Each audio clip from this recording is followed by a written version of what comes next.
ఇదిగో ఇదే California. So మీరు చూస్తున్నారు కదా, ఇది లాస్ ఏంజల్స్ పట్టణం. ఎంత భయంకరంగా కాలిపోతుందో కదూ. ఇది సెలబ్రిటీస్ ఉండే ఏరియా.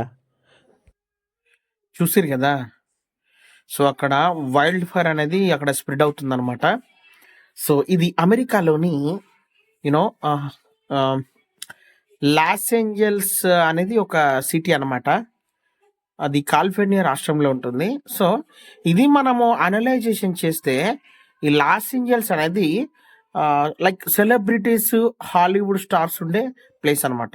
సపోజ్ మన ఇండియాలో మనం చూసుకున్నట్లయితే ముంబై అంటే బాలీవుడ్కి ముంబై ఎలాగనో అంటే సెలబ్రిటీస్ అందరూ ముంబైలో ఎట్లా జీవిస్తారో, హైదరాబాద్లో బంజారా హిల్స్ లైక్ జూబ్లీస్ ఎలా ఉంటుందో, లాస్ ఏంజల్స్ అనేది ఒక సిటీ అనమాట. అంటే most of the Hollywood stars అందరూ వాళ్ళు అక్కడనే ఉంటారు అనమాట.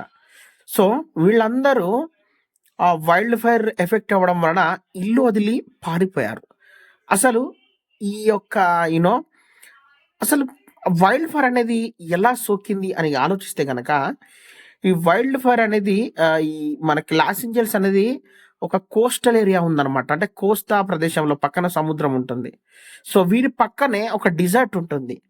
ఆ డిజర్ట్ ఈ చలికి ఏం చేసిందంటే ఆ ఫోర్స్ అంతా యూనో రాత్రి ఇంకా చలికి అది ఏమైపోయిందంటే ఆ చలి గడడం వల్ల ఒక రకమైన దాని ఏమంటారు ఒక రకమైన ఫోర్స్ అనేది ఉత్పన్నమైంది అన్నట్టు. ఓకే.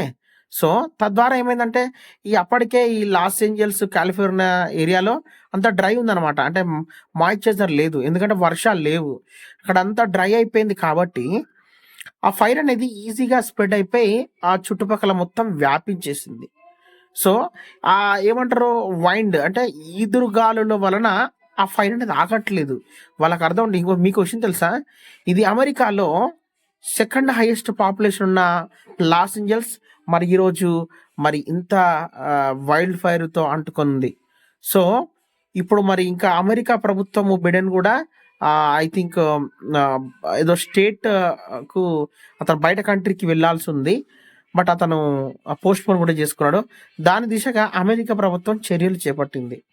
సో ఏదేమైనా సరే డబ్బుతో మనం కొన్ని కొనొచ్చు, కానీ మనము కొన్ని ప్రకృతి వైపరీత్యాల నుంచి మనం తప్పించుకోలేము.